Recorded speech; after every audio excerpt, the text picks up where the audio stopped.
Bapak, Ibu, saudara-saudari yang dikasihi dan mengasihi Kristus, hari ini suasana agak berbeda karena kita merayakan Kemis Putih. Sehingga berbedanya apa? Dari umat saja datang sudah pakai baju berwarna kok melu-melu gitu. Putih. Saya hanya niroke dosen saya dulu waktu di Gendungan dari Belanda, sekarang sudah meninggal, Romo Baker. Itu kalau mengatakan putih itu jadi putih. Kadang-kadang niroke jadi latah gitu ya. Dan yang di atas berwarna putih, yang bawah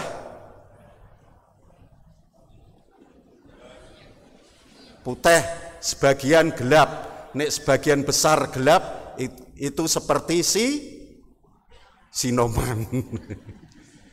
Saudara-saudari yang terkasih, peristiwa Paskah dalam Perjanjian Lama itu mengingatkan akan pembebasan umat Israel dari penjajahan Fir'aun dari Mesir. Dan rupanya dalam bacaan kedua ini Perjanjian Baru, bacaan Injil jelas Perjanjian Baru. Di bacaan kedua di situ dikisahkan tentang Yesus memberikan tubuh dan darahnya pada peristiwa perjamuan malam terakhir. Dan ini menjadi inspirasi bagi kita untuk mengenangkan peristiwa itu dengan merayakan Ekaristi. Dan Kemis Putih, betul ya. Dan Kemis Putih kita pun juga mau mengenangkan perjamuan malam terakhir dengan Ekaristi. Sedangkan bacaan Injil diceritakan tentang Yesus yang mau melayani murid-muridnya dengan rendah hati, menunjukkan teladan kepada muridnya dengan cara membasuh kaki para murid. Sang guru, sang pemimpin yang diikuti banyak orang, diikuti oleh para murid, justru mau merendahkan diri dengan membasuh kaki para murid, bukan basuh muka atau kepala, tapi malah yang paling bawah, yakni kaki para murid. Tentu saja ini memberikan pesan yang berharga bagi para murid Kristus dan bagi para pengikut Kristus. Saudara-saudari yang terkasih, berangkat dari bacaan kedua, di mana Yesus itu mengambil roti. Perjamuan malam terakhir sebagai kebiasaan orang-orang sana itu dengan perjamuan roti dan anggur. Roti tak beragi. Yesus mengambil roti. Ini memberikan lambang bahwa kita pun juga diambil oleh Yesus, kita bagaikan roti, diambil oleh Yesus, kita dipilih oleh Yesus.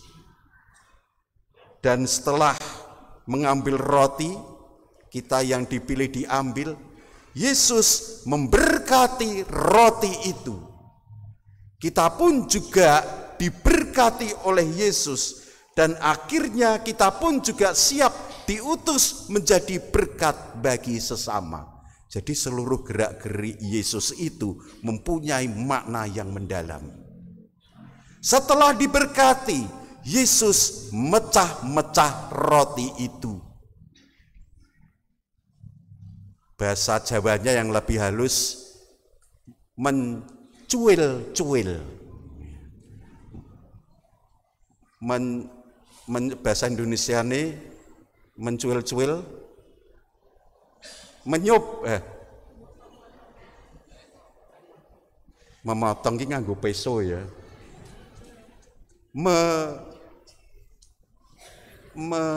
aduh. Kan ada namanya roti sobek ya. Menyobek-nyobek roti, wis rada aneh. Tapi dalam bahasa kitab suci memecah, tapi yang terjadi mencuil-cuil roti. Seperti halnya kita pun juga dipecah-pecah. Kita pun juga dipecah-pecah oleh Yesus. Dengan dasar bahwa kita pun juga mempunyai karisma-karisma yang berbeda. Dengan karisma-karisma yang berbeda itu, kita pun kemudian terpisah karena karisma itu, tetapi tetap karisma masing-masing yang dimiliki oleh seseorang itu pun juga memberi warna tersendiri.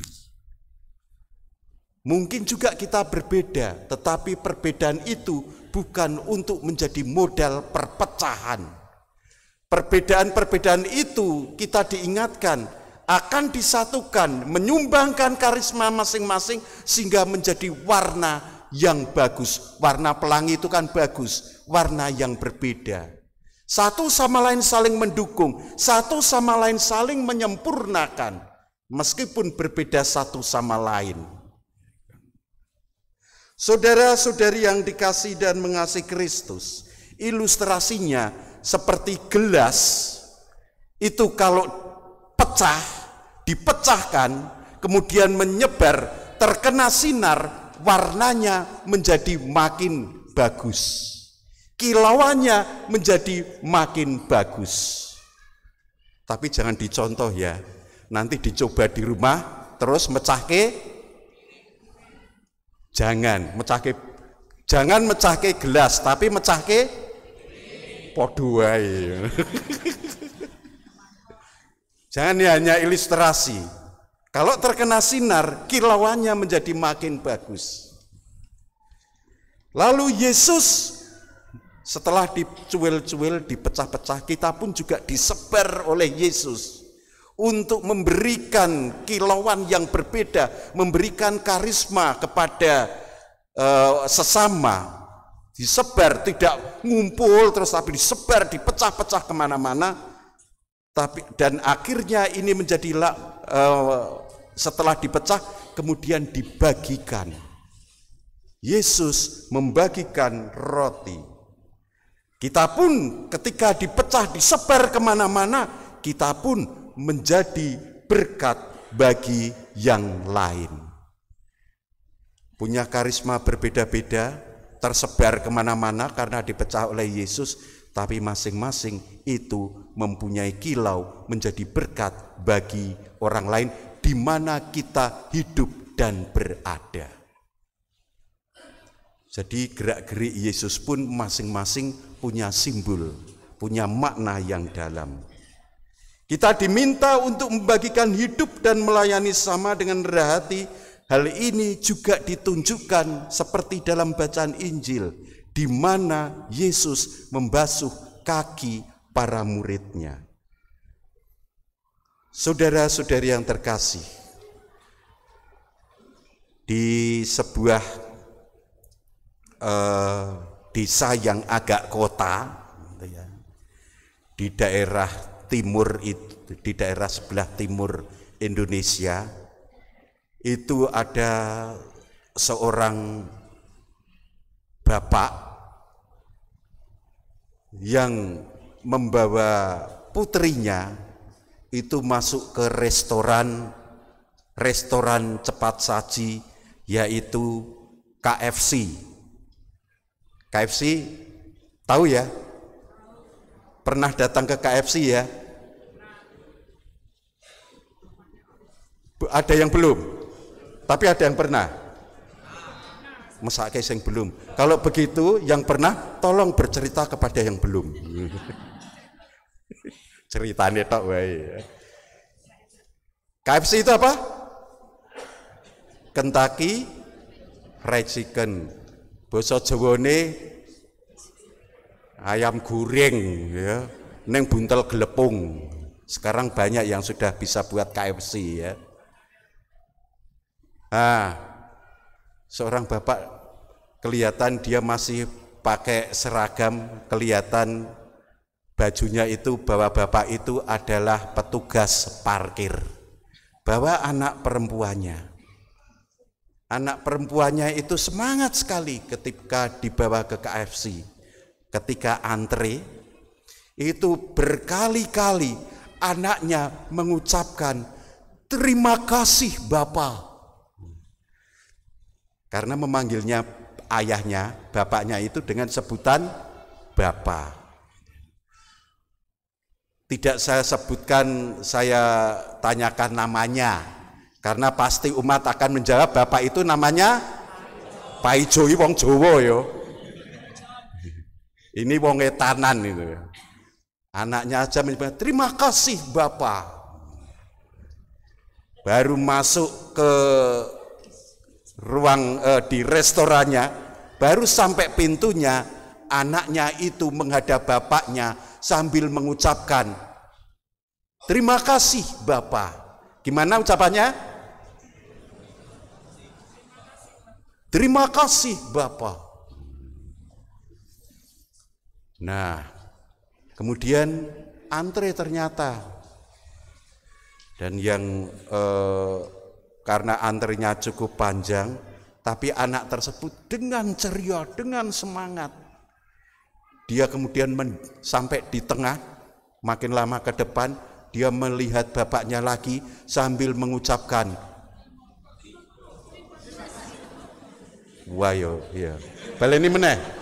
Ucapannya gimana? Wah, iki nek kur sing kompak iki kaya ngono ya. "Terima kasih Bapak." Logate barang ya persis ya. Kaya wong etanan ya. "Terima kasih Bapak." Kemudian di belakang antrean itu ada sepasang suami istri muda yang berwajah oriental. Tampaknya sangat terkesan dengan anaknya itu. Kemudian karena persis di belakangnya tanya, "Bapak, ini anaknya begitu ceria, semangat sekali Bapak. Kenapa kok sampai ceria, senang sekali diajak masuk ke restoran ini?" "Karena anak saya ini hari ini pas berulang tahun." "Oh begitu, dan jauh sebelum dia ulang tahun, saya sudah berjanji sama dia." Anaknya cewek ya, saya tidak menanyakan namanya, karena karena saya namanya siapa? Ora. Wih Jawa ya. Anak saya itu, saya sudah berjanji besok kalau hari ulang tahun saya akan membelikan kamu, mentraktir kamu KFC. Wah, senang banget karena seumur hidup belum pernah makan di restoran cepat saji KFC. Maka semangat sekali, ceria. Dan kembali anak tersebut sambil maju mendongak ke bapaknya dan mengucapkan, "Terima kasih Bapak."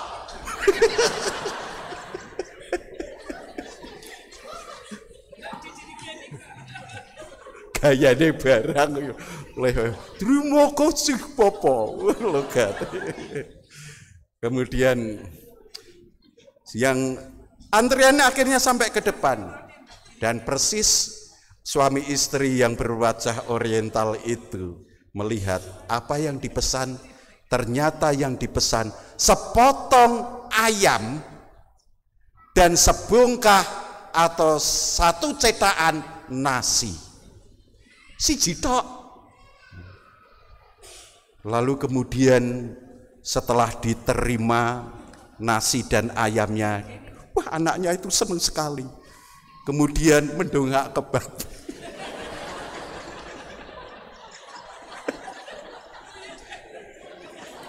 Arep nyampet raiso. Mendongak ke bapaknya lalu mengucapkan, "Terima kasih Bapak."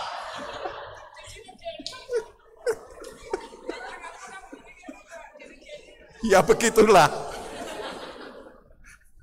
Lalu kemudian Mereka berdua, bapaknya yang ada tukang parkir, orang sederhana, dan juga anaknya duduk di tempat yang sudah disediakan. Bapaknya sambil senyum memandang anaknya yang dengan lahap makan.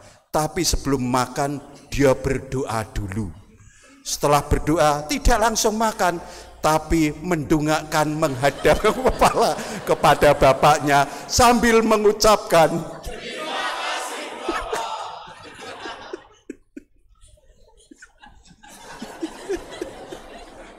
nganti berbes milih aku. Lalu makan dengan lahap. Bapaknya tidak makan, hanya melihat, senang. Karena apa? Bisa mentraktir anaknya, meskipun hanya sebungkah nasi dan sepotong ayam.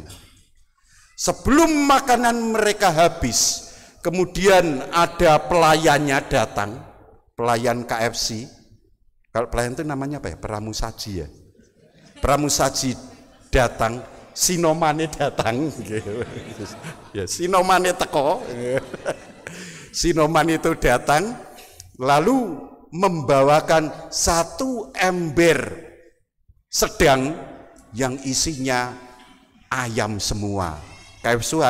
KFC itu ada yang pakai ember itu ya. Wah, masih ada juga 4 botol cola. Masih ada puding, dan itu banyak sekali. Si bapak itu kaget tapi bingung, ini untuk siapa? Ya untuk bapak dan adik kecil ini. Bingungnya ngopo? Randuwe duit, nah saya nggak pesan ini, saya nggak mungkin akan pesan kayak gini. Nggak usah khawatir, ini memang bukan dari kami, tapi yang membelikan adalah bapak ibu setelah bapak tadi antre. Berarti suami istri yang berwajah oriental. Bapaknya itu bingung cari, mana itu? Ingin mengucapkan terima kasih. Oh ternyata sudah pergi. Dia hanya pesan bungkusan lalu dibawa pulang. Tapi mentraktir bapak dan anak gadisnya itu.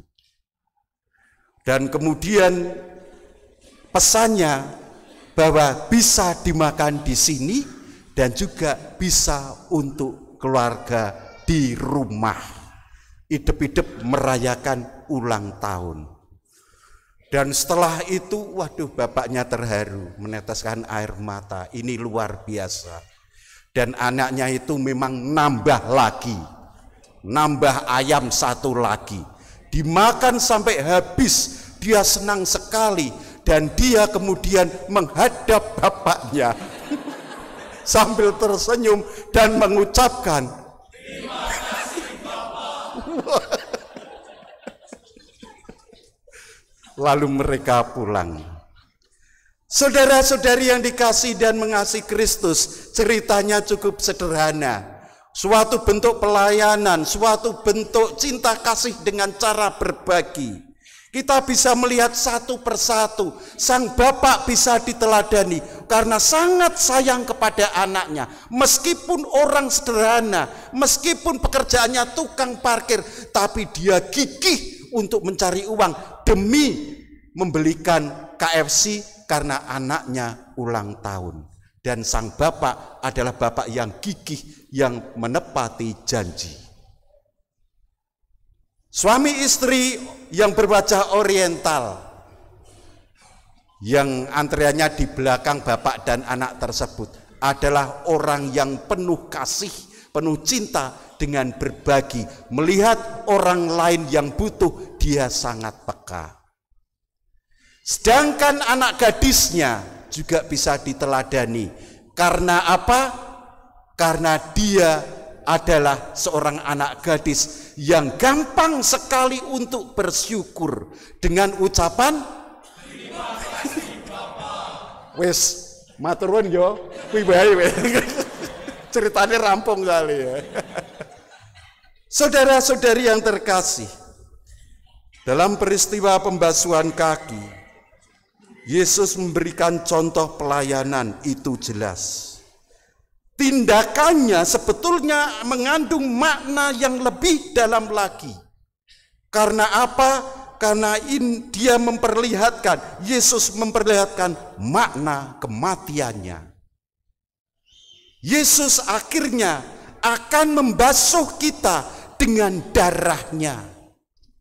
Kalau orang itu rela dibasuh, maka dia pun akan dibersihkan. Bukan kalau membasuh kaki membersihkan regetan, kotoran atau debu, tetapi dengan pembasuhan lewat darah Yesus, maka kita dibersihkan dari dosa. Kalau kita rela, tanda kerelaan itu misalnya dengan mengikuti Ekaristi adalah orang-orang yang rela untuk dibasuh dengan darahnya. Karena dalam Ekaristi kita mengenangkan Yesus, pengorbanan Yesus yang memberikan tubuh dan darahnya untuk keselamatan manusia. Kita yang rela, kita yang ikut Ekaristi, kita yang menerima tubuh dan darah Kristus, kita pun juga akan dibasuh, dibersihkan hidup kita dari dosa-dosa kita. Dan ini adalah perintah Tuhan, kehendak Tuhan. Kita yang menjadi pengikut Kristus rela untuk mengikutinya, rela mengikuti Ekaristi. Kata-katanya jelas. Ketika Romo mengangkat hosti,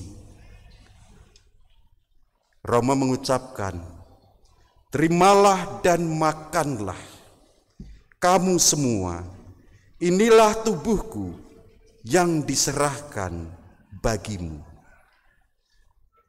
Setelah itu gantian mengangkat piala yang berisi anggur dan sedikit air. Kemudian diangkat, imam mengucapkan, dan ini kata-kata Yesus sendiri. "Terimalah dan minumlah kamu semua.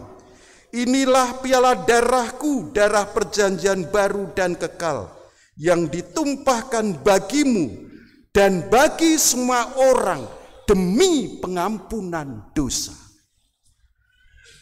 Mereka yang menerimanya dibersihkan, dibasuh dengan darah Kristus, dan dengan itu kita dihapus dosa-dosa kita.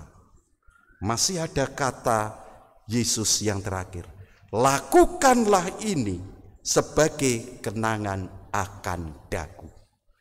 Makanya kita berekaristi. Di Kamis Putih ini pun kita mengenangkan itu. Dengan ekaristi kita pun juga dibersihkan dari dosa-dosa kita. Ada makna di dalamnya. Tentu saja kalau dosa yang berat masih kita bisa mengikuti atau mendapatkan sakramen tobat atau pengampunan dosa dari Romo. Tetapi unsur pengampunan dosa itu pun ada dalam Ekaristi, karena kita dibasuh oleh darah Yesus. Saudara-saudari yang terkasih, marilah kita hening sejenak untuk meresapkan warta sabda sore hari ini.